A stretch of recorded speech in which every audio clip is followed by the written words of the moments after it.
when I got into comedy at 27, I had a turnback moment, man. It was the day I was gonna quit. Because I had had enough, man. I was living in this car for 3 years, man. I ain't got no money. And I was gonna call my mom and dad and ask them, could I come home and just stay in the attic for about 4 months till I find a job. My father told me, you can't come back home. Once you leave my daddy's house, you got to figure it out. So I knew it was gonna be hard, but they had put an answer machine in the attic for me. You know, back in the day, you had an answer machine, you could call it, punch a code in, and you could hear your messages.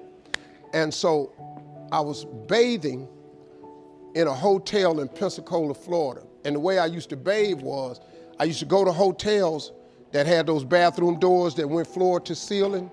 I would go to real fancy, like Ritz-Carltons and stuff like that, because they had linen towels wrapped up in a basket. And I would take a bunch of them and run hot water on them, and I'd take them in the stall and shut the door, and I'd take my bag and I'd soap up. Then I would wait till the coast was clear, and I'd run out and get a bunch of more rags and soak them up and come out and wipe it off. Then I'd stand there and dry, put my clothes back on. That's how I bathed every other day, man. And so I was in there one time, and they had a convention in town. And when I got all the stuff, I soaped up.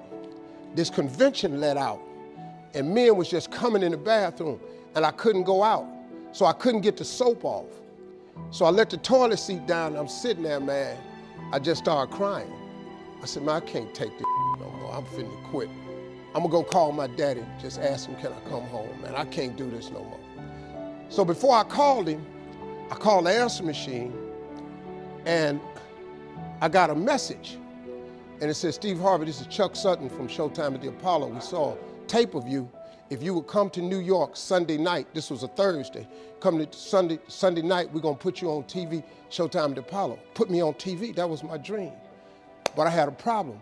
I had $25, and I couldn't get to New York.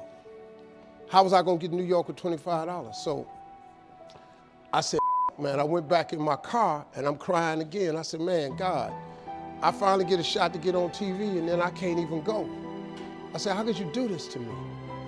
You know, I'm 30-something now, man. I've been waiting my whole life, and you get me here? So I said, man, let me call this machine back and just see if he said this Sunday. And I called it back, and it said, Steve, this is Chuck Sutton from Showtime at the Apollo. We saw a tape. We have an opening for you Sunday. If you could get here, give me a call, let me know. We'd love to put you on TV. I said, so I got ready to hang up, and I heard, boop, you have another message. And I punched in the code, and the message says, Steve Harvey, this is Tom Sobel from the Comedy Caravan. I don't know where you are now, but I have a gig available for you in Jacksonville, Florida, to pay you $150 Friday night. If you can make the gig, let me know. I'm in Pensacola. So I called Tom Sobel.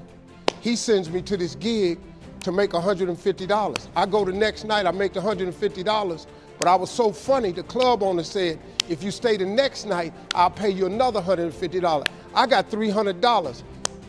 I called Chuck Sutton back at the Apollo and said, hey man, I just got this message. If you still got room for me in New York, I'll do it. He said, yeah, come on. So I went to Eastern Airlines, bought a round trip ticket for $99 from Jacksonville, Florida to New York, performed on Showtime at the Apollo, wrote the joke that made me famous. Mike Tyson hit his fighter Mitch Green in the eye, and his eye started talking. And I wrote that on the way to New York. Got a standing ovation on the Apollo. I have been on television ever since that night right there.